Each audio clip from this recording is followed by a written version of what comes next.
Super Project 2012. We are joined by DJ Sneak. How's it going? Good, man. Good. Yeah? Yeah. Buzzing, man. Buzzing. Yeah. A bit cold, but we're warming up now. It's good. It's a good time. Yeah, man. Real good time. Nice. Okay, so you're based in Chicago, primarily. Chicago born. Yeah. So how do you find the scene in Chicago compared to, you know, being in London at the moment? Actually, I don't live in Chicago anymore, though. You moved. You live there, but now I live in Toronto, Canada, which is a much cooler city. Nice. I still love Chicago, but I represent Toronto right now too. Oh, nice. What, like downtown, like Spadina, Queen, or? That's I'm an old school That's Toronto. my hood, dog. Exactly. I'm a local. Yeah, there you go. See. Nice. No, I moved there. I mean, the scene is, it's been changing in different directions. Sure.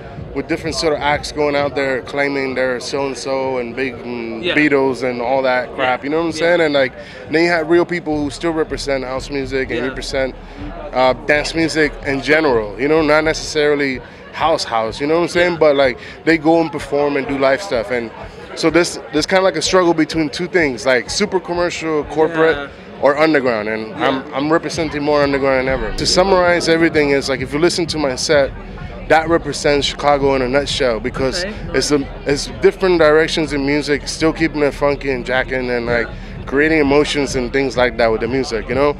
That's what has driven me all this time as being a DJ, and like that still drives me today. It's the music first.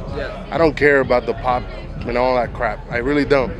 You know, I'm still here 20 years later, man, you know? I'm 41, man. How old are you? Oh my gosh, just turned 28. Guys at home. I'm 41. I've been doing this 20 years of my life. It's quite amazing. When I was 16, I started DJing, man. Wow. Yeah. So you're like a veteran then? Yeah, I mean, you know, I'm a Puritan, man. I'm the most raw, pure dude you're gonna find in that music, because I have passion for it. And if you have passion for something, that always drives you further, you know what I'm saying? I mean, so that's what keeping it alive for me, man. It's the passion for the music and the fact that this like Super Project and other companies are starting to bring the music around again, and that's what matters. Music first, you know.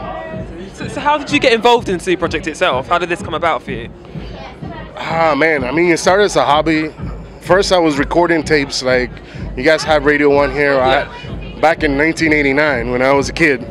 Far out. 86 actually. 86, 87, 88. It was like the booming years of Chicago house music.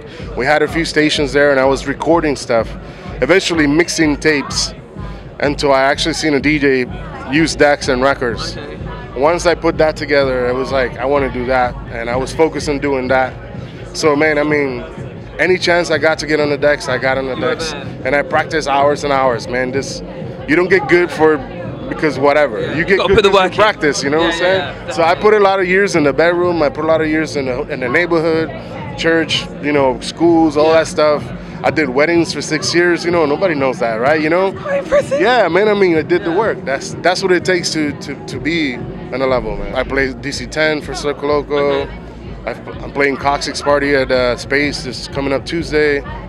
I played with Luciano and Cadenza Night and Pasha. I pretty much touched everybody this year. Everywhere. Everybody kind of invited me, and I went. I even played for Sue when Moody Man was coming, and he was delayed a bit. And they phoned me, and they're like, "Are you around?" I'm like, "Yes." And like, "Want to come and play?" I said, "Yes." And then right there, and I opened up for Moody Man, which was great, man. Like, you know, so it's all about being there, taking that opportunity, man. You know. Definitely. Yeah. Definitely. So just before we go, a couple of easy round questions for you. So, you are predominantly a music person. What do you do to chill out? What do you do to zone out? You've been doing this for a long time, so what do you do to kind of like... I can't say it on TV, man. What Controversial. A lot of people do that requires papers and a lighter, you know, and chilling. I mean, you know, I like to unwind in different ways. Actually, in the summertime, this summer I couldn't do it as much as the last few summers, but I like to garden, believe it or not.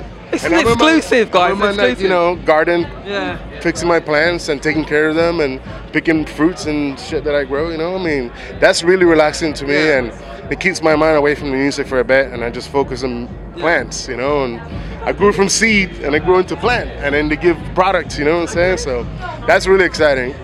Cool. Yeah. So you had a track which featured Daft Punk as well, didn't you? How did that come about? How did that? Well, no, I co-wrote a track for the Discovery album called Digital Love. Digital Love, yeah. Yeah, I wrote the lyrics, I co-produced the track, and then they put it out on the album. Man, Yeah, and it went crazy. Yeah. I hope to do more. I know they're doing a new album right now. You know, same with like Basement Jackson. A lot of these cats, they were my students, man. I broke their records when they were nobody, and now they're mega stars. You know what I'm saying? And like, I love them for that. You know, they're going their way. You know, now I'm in a different direction, man. You know. Okay, so going back to that, you're a veteran on the scene. What advice would you have for the newbies out there? How do you sustain a career like doing what you do? Man, you gotta have passion first for what you do. You gotta believe in what you do, and you gotta practice, man. Who's out there at the moment who you love? Is there any like DJ at the moment that you like, think, do you know what, this guy, he's on a level I can kind of... I tell you what, man, it's one of my old mates who now, after being ill for like 10 years, I've come back around. Last week we played together in Leeds, and it's Doc Martin from LA. This gentleman, because he's like my age too, you know what I'm saying? So relatable. We rocked six hours back to back in Leeds in the Mint Warehouse last week. And I mean, I have this guy on top of my list right now, man. You know, he's also a veteran. But it's because I appreciate DJs who come to do DJ work. Okay. Create live, you know, make something happen. You know, that's what I look for, man. Not laptop, not all this other stuff. Sorry. I want to see some action, you know what I'm saying? I mean, Action Jackson, you know, I grew up in America. I want to see some bang, bang, bang shit. You know, explosions, you know.